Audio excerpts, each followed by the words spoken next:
নমস্কার, শুরু করছি আজকের পর্ব। কেমন আছেন বন্ধুরা? নিশ্চয়ই খুব ভালো আছেন এবং প্রতিদিন মন দিয়ে রেয়াজ করছেন।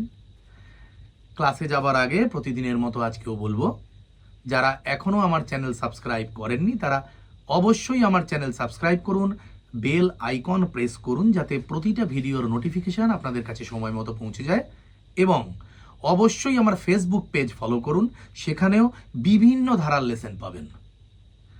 আজকের ক্লাস গত পর্বের এক্সটেনশন। আমি গত পর্বেই বলেছিলাম যে স্বর এবং আকারকে কম্বাইন্ডলি রেয়াজ করার যে উপকারিতা, সেটার ব্যাপকতাটা অনেক। ওই একটা ছোট ভিডিও দিয়ে আমি বোঝাতে পারবো না। তাই আজকে আমি আরও 2-3টে এরকম ছোট ছোট উদাহরণ নিয়ে আপনাদের কাছে এলাম। যে কজন গত আগের ভিডিওটা দেখেছেন তারা যদি ওটা প্রয়োগ করে থাকেন, রেয়াজ করে থাকেন, আমার ধারণা নিশ্চিত সুফল পাচ্ছেন। এটা আমি একটু জানতে চাইব। একটু কমেন্ট বক্সে যদি আপনারা আপনাদের রেসপন্সটা দেন, আর যদি ভিডিও ভালো লাগে যদি একটু লাইক করেন, হ্যাঁ, তাহলে ইউটিউব একটু আমাকে সিরিয়াসলি নেবে আর কি। মানে আমার রিচটা বাড়বে আর এই চর্চা প্রিয়, রেয়াজ প্রিয় মানুষগুলোর কাছে আমি একটু পৌঁছতে পারবো। এটুকুই চাওয়া। আজকের পর্বে আমি আরও ছোট 2-1টা ওরকম উদাহরণ দিচ্ছি, একদম সহজ কিন্তু তার মানে উপকারিতা যথেষ্ট। যে স্বর এবং আকারকে কম্বাইনলি, যৌথভাবে রেয়াজ করা। ধরা যাক সব থেকে সহজ উদাহরণটা হলো সারেগামা পাধানিসা সানিধাপা মাগারেসা, যাওয়ার সময় স্বরে, ফেরার সময় আকারে।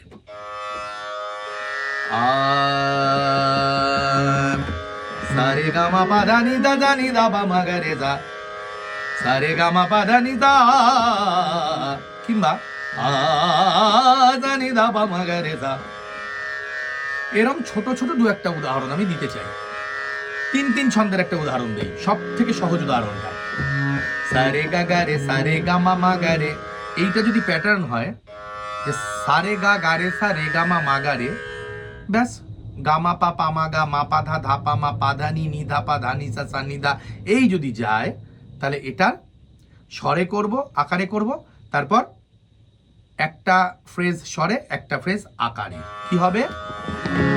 সারে গা গা রে সারে গা মা মা গা রে গা মা পা পা মা গা মা পা দা দা পা মা পা দা নি নি দা পা দা নি দা দা নি দা নি দা রে রে দা নি, সারে গা গা রে দা সা নি দা, অবরোহণ সা নি দা ধা নি সা নি ধা পা পা ধা নি, সা নি দা ধা নি দা নি দা পা পা ধা নি দা পা মা মা পা দা পা মা গা গা মা পা মা গা রে রে গা মা গা রে সা সা রে গা রে সা নি নি সা রে সা নি দা ধা নি সা।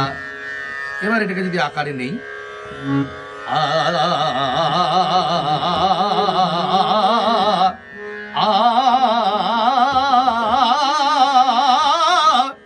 ব্যাক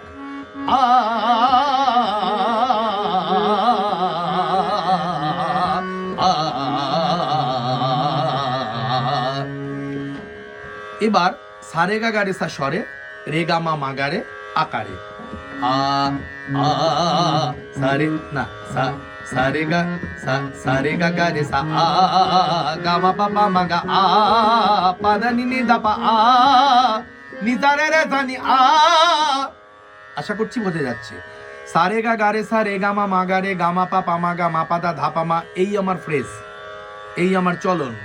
তাহলে সারে গা গা রে সা যদি প্রথম ফ্রেজ হয়, আমরা সেটাকে স্বরে গাইছি, রে গা মা মা গা রেটাকে আকারে গাইছি। এটাকে অল্টারনেটিভলি রেয়াজ করছি। 1 2 3 4 সারে গা গা রে সা গা মা পা পা মা গা পা দা নি নি দা পা নি দা রে রে দা নি সা নি দা ধা নি সা দা পা মা, সা নি দা ধা নি দা, সা নি দা ধা নি দা, সা নি দা ধা নি দা সা নি দা ধা নি দা নি দা পা পা ধা নি, এইটা আছে। সা নি দা ধা নি দা দা পা মা মা পা দা মা গা রে রে গা মা রে সা নি নি সা রে করুন না। এই ছোট জিনিসগুলো করুন, এই সহজ জিনিসগুলো করুন। আমি লিখে দিতে পারি যে সুফল পেতে বাধ্য, হাতে নাতে ফল পাবেন। আরেকটা ছোট্ট ফ্রেজ দেখাবো এই 3-এর ছন্দেই। সারে গামা পাধানিসাটা কিভাবে 3-এর ছন্দে রেয়াজ করা যায়। 1 2 3 1 2 3 1 2 3 1 2 3, এটা এরকম হতে পারে। সারে গামা পাধানিসা রে গা রে সা, হলো সারে গা মা পা ধা নি সা রে গা রে সা, সারে গা মা পা ধা নি সা রে গা রে সা, নি দা পা নি দা পা নি দা পা মা গা রে সা নি ধা নি সা, নি দা পা মা গা রে সা নি ধা নি সা, সা সা সা রে গা মা পা ধা, সা সা রে গা মা পা ধা নি সা রে গা রে সা নি দা পা মা গা রে সা নি ধা নি সা। এইটাকে স্বর এবং আকারে গাইব।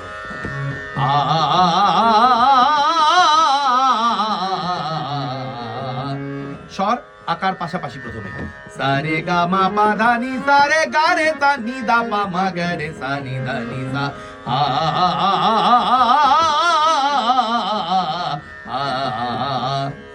এবার সা রে গা আ নি সা রে আ নি দা পা আ, এই সানি ধানি সাটাকে ম্যানেজ করে দিতে হবে, কারণ এটা তো আমি ছন্দটাকে সিমেট্রিটাকে ঠিক রাখবার জন্য বসিয়েছি। সব আকারে বলে দিন, সা রে গা আ নি দা রে গা রে দা আ মা গা রে আ, এই সা রে গা মা পা ধা নি দা রে গা রে দা, সা রে গা আ গা রে দা নি দা পা আ সা নি ধা নি সা। স্বর দিয়ে শুরু করলে আকার দিয়ে শেষ, আকার দিয়ে শুরু করলে স্বর দিয়ে শেষ। এইটা স্বর এবং আকার কম্বাইনলি, অল্টারনেটিভলি। ব্যাস, এই ছিল আজকের পর্ব, খুব ছোট্ট। আর প্রতিদিন যেটা বলি আজকেও বলবো, যারা আমার কাছে অনলাইন বা অফলাইন ক্লাস করার ব্যাপারে আগ্রহী, অর্থাৎ আমার কাছে শিখতে চান, তারা ভিডিওর শুরুতে বা ভিডিওর মাঝখানে স্ক্রিনে যে নম্বর দেখতে পাচ্ছেন সেই নম্বরে হোয়াটসঅ্যাপ করুন বা সরাসরি কল করুন, আমরা কথা বলে নেব। শেষ করছি আজকের পর্ব। ভালো থাকবেন, সুস্থ থাকবেন, প্রতিদিন রেয়াজ করবেন।